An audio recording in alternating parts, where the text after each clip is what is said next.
What if Goku never hit his head as a child?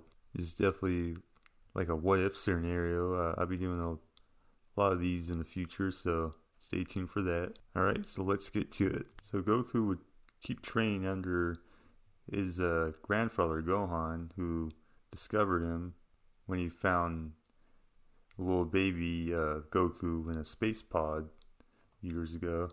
So Goku would continue to martial train under Gohan, who's a expert martial artist, teaching Goku karate and the Jake and Fist technique. Then Goku would inevitably turn into a great ape, or Zaru in the original Japanese it's known, and crush Gohan to death, killing him. So here's where things get interesting.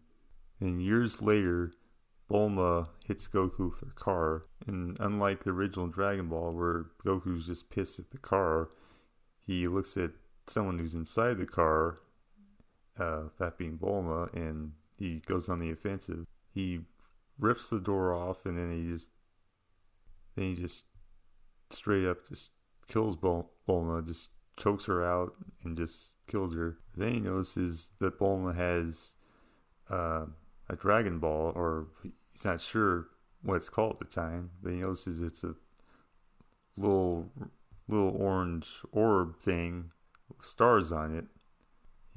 He takes that. He also swipes the Dragon Radar and then her set of capsules. So then he goes back inside and compares the Dragon Ball that Bulma had with the one belonging to his grandfather, the 4-star Dragon Ball. So he puts them next to each other, both balls together, and then they start to glow. And so the gears start turning. He's like, wait a minute, there's some magic stuff going on here. What are these? Then he figures out how to work the Dragon Radar, and notices that there's all these little round dots on the screen. He's like, wait a minute, could these be other Dragon Balls or other orbs or whatever? Then he gets curious and steals Bulma's car and takes off with all her stuff. So then he travels around the world in search of the Dragon Balls. He doesn't have much trouble finding all but one of them, which is held by Emperor Pilaf, who's safely in his castle waiting for the Dragon Balls to come to him, because he has a device that could detect Dragon Balls as well. Right, so unlike the series where Goku just falls into Pilaf's traps, he's a little bit smarter after not hitting his head this time around, and he looks at the moon, transforms into a great ape, and just destroyed everything. The castle, Emperor Pilaf, Shu and Mai, everything. So when he transforms back into his normal state, and when he wakes up, he makes his wish. So all the Dragon Balls are together at this point, and then Shenron, the Eternal Dragon, appears. And then he thinks for a second on the wish, but he ultimately settles on immortality as his wish. So then Goku just continues. So Goku, like at this point, he knows he can't die, and he knows it because of his same blood. He loves to fight, so he's just gonna go around picking fights with everyone and just destroying and laying waste to everyone. So Master Roshi and his student Krillin go to confront Goku, and Roshi uses his trump card, the Evil Containment Wave, to seal Goku in a jar and places the sacred seal on it. Master Roshi dies after using this because it drains so much life force, and he wasn't quite strong enough after using this to survive.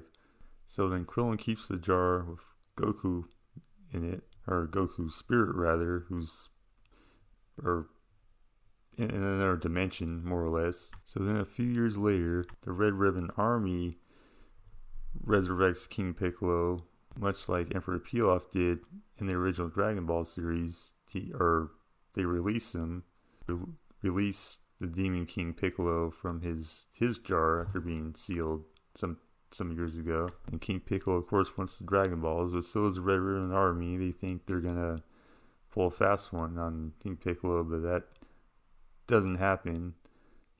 So after King Piccolo gets all the Dragon Balls, he destroys, all the Red Ribbon Army, no problem. He wishes for eternal youth using all the Dragon Balls.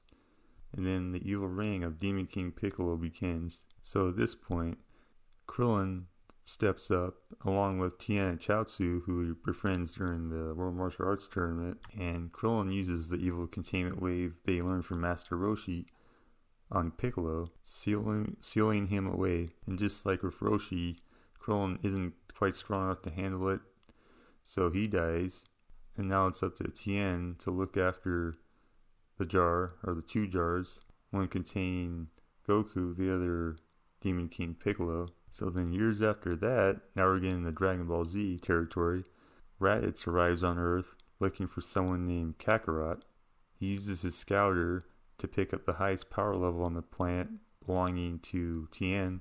So when he finds Tien, Raditz kind of gives him the lowdown on who he is and who he's looking for, and was hoping Tien would know where to find this person. And Tien had no idea what he was talking about. So Raditz just beats the holy hell out of him, expecting an answer. And Tien had no choice but to bring out the 2 jars, one containing what could be the Kakarot Raditz was talking about, and the other, of course, contained Demon King Piccolo.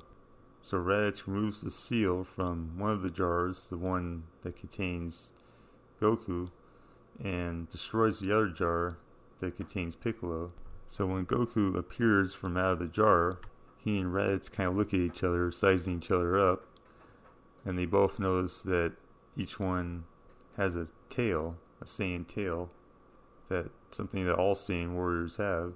But just then, King Piccolo emerged from the destroyed jar that Raditz, destroyed, and Raditz told Goku just who he was and who Raditz was, that he was his brother, his older brother, and what the Saiyan's purpose is and all this, and yada yada yada. Then he told Goku that if he could defeat the Namekian that was in front of him, and also 100 people on this planet, on planet Earth, then there was a special mission that himself and 2 other Saiyans were having a hard time with, a planet that they just couldn't conquer. So Kakarot agreed and then fought Piccolo just tooth and nail, firing waves of ki blasts and using his martial arts that he learned early on and everything. And as King Piccolo would just fire ki blasts and attack Goku, really not much damage, like nothing would happen. And after every attack, Goku would just get stronger and stronger, even though King Piccolo was at this point the more powerful opponent. But as Piccolo's energy just kind of bogged down after fighting so long, Goku took advantage as he got stronger and stronger, and he was immortal, keep in mind, and eventually killed King Piccolo. So Raditz was pleased with the outcome. Then he went with Goku as he began to slaughter 100 Earthlings. So then Raditz told Goku, or well rather Kakarot, okay, that'll do for now. Top priority is conquering the planet Yardrat. So go get in the space pod that you came in here as a baby and meet me there. So the days pass and Kakarot finally arrives on planet Yardrat, where Raditz, Nappa, and Vegeta are already fighting. They're already transformed into great apes and everything. So over the course of the long battle, three Saiyan lives were lost, but only the immortal Saiyan Kakarot remained. So Kakarot then reports back to Frieza, telling him the good news about planet Yardrat, and Frieza is overjoyed, and then he goes, I'll grant you any one request that you desire, he tells Kakarot. So when Kakarot tells Frieza, I want to visit your home planet, Frieza is a little perplexed by this, but says okay, and he grants his request. So the 2 land on Frieza's homeworld, and taking One long look around, Kakarot says, "So this is the home of the one who destroyed Planet Vegeta. I think I'll destroy it, along with you, Lord Frieza." Ha ha ha ha, he laughs maniacally.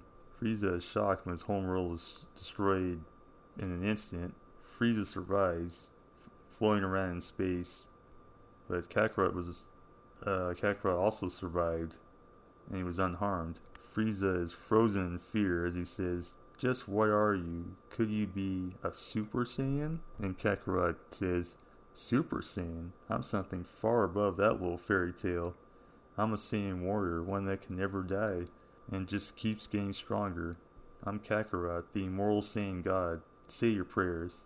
And just as Kakarot finishes the sentence, Frieza blasts Kakarot with a death beam right to the heart. Kakarot just shrugs it off and punches a hole right through Frieza. And now with his hand inside of Frieza, Kakarot releases his ki that shoots beams of light through every opening in Frieza, followed by a big explosion. Right before Frieza was blown up, Frieza says his last words. Lord Beerus was the one who gave the order to blow up, and boom, he blows up right there. Now with his curiosity spiked, Kakarot traveled from planet to planet seeking information about the one named Beerus. He finally learns more about Beerus from the Galactic Patrol, who tells Kakarot that Beerus is a god of destruction and that he can never reach him because Beerus lives in a faraway land where only deities are allowed. So Kakarot destroys all the Galactic Patrolmen and takes one of their ships. He knows that if he causes even more destruction, then Beerus would someday come to him. The Supreme Kai wouldn't risk it, however, as Kakarot's power has grown too great for even him to handle. So Kakarot continues his path of destruction, one planet at a time. One day when he's bored, he flees back to Earth, where he decides to make it his permanent home. And as Dr. Zero's androids awaken or become activated, Kakarot kills them without even breaking a sweat. So when Cell travels in Trunks' time machine, there's no androids to absorb, so Kakarot destroys Cell too with that much effort. And he thwarts the resurrection of Majin Buu as well, and destroys Deborah and all of Bobby's minions and Bobby. So finally, after years of waiting, Beerus awakes from a bad dream. In his dream, he fought an immortal being resembling a Saiyan and was on the verge of defeat before he woke up. So Whis explained to Beerus all that had been going on for the past 39 years while Beerus was asleep.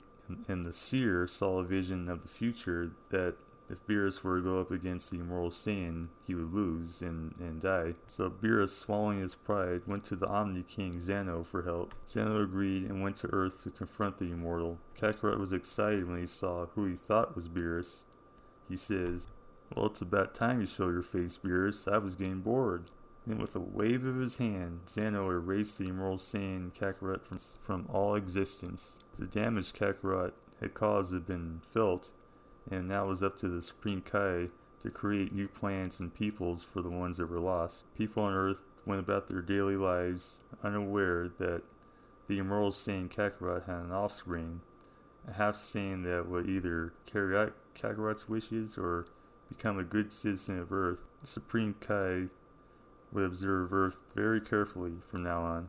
Alright guys, that's my take on it, or, that's just one take. There's many ways to go went about it, but there you go. If you enjoy this, then please hit that subscribe button and stay tuned for more videos like this one coming soon.